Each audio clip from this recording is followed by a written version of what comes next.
tumepeleka shule. Baba yako napenda, mwana kusoma we. Robo tatu ya mshahara wangu wote nimepeleka shule. Mama yako pia anapenda, Mungu akusaidie. Tumeuza ng'ombe, pesa zote tumepeleka shule. Baba yako napenda, mwana kusoma we.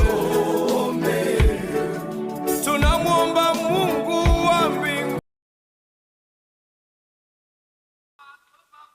Amen. Shalom, shalom. Nakusalimu katika jina la Yesu Kristo wa Nazareti. Tunaangalia neno la Bwana kutoka kwenye kitabu cha Yeremia sura ya 2 mstari wa 21. Yeremia sura ya 2 mstari wa 21. Yeremia sura ya 2 mstari wa 21. Biblia inasema, nami nalikuwa nimekupanda mzabibu mwema sana, mbegu nzuri kabisa.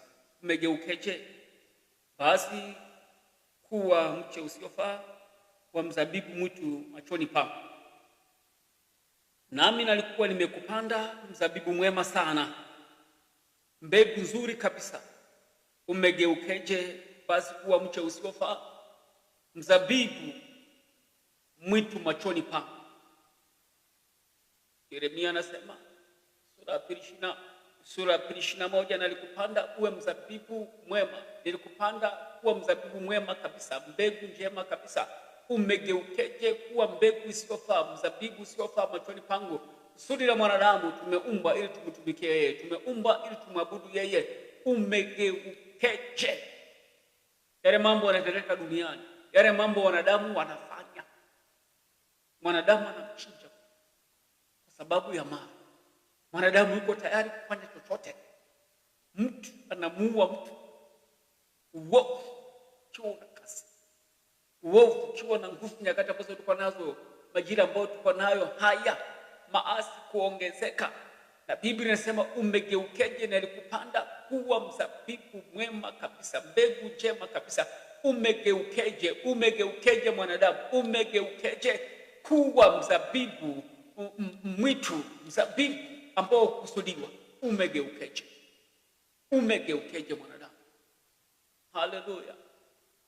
Neema Mungu kusaidie, neema Mungu kutetee. Mara ambapo unapita, moyo wako ushikamane na Bwana, moyo wako ushikamane na Bwana. Haijalishi unapita mazingira ya namna gani, moyo wako ushikamane na Bwana, moyo wako ushikamane na Bwana, moyo wako ushikamane na Bwana, ili mbegu ile ambayo imepandwa ndani yako, mzabibu ambao umepandwa ndani yako, usigeuke kwa mzabibu mwitu. Soma neno la Bwana, tafuta uso wa Bwana. Japopita kwenye ziki, yeye yule ambaye ni jana na leo na hata milele, ambayo tunaongea habari zake muda huu, atakuvusha. No matter what is going on in your life, atakuvusha. Haijalishi jaribu limesimama kwa kiwango cha namna gani, unaona kama usogei, neema ya Bwana iwe juu yako, neema ya Bwana ikusaidie. Usiuze haki ya uzaliwa wa kwanza kwa njia ya siku moja kama Esau. Biblia inasema katikati yenu siwepo msharati kama Esau. Haleluya. Kuombea. Songa mbele. Hata kama unaona kwamba upige hatua, lakini hiyo hatua moja tu inatosha kushinda. Shalom. Haleluya.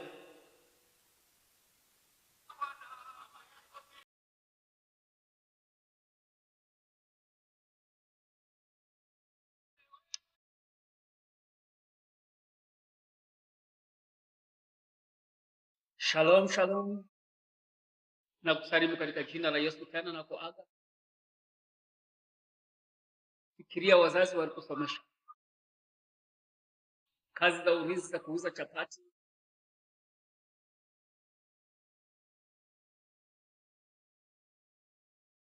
Shalom.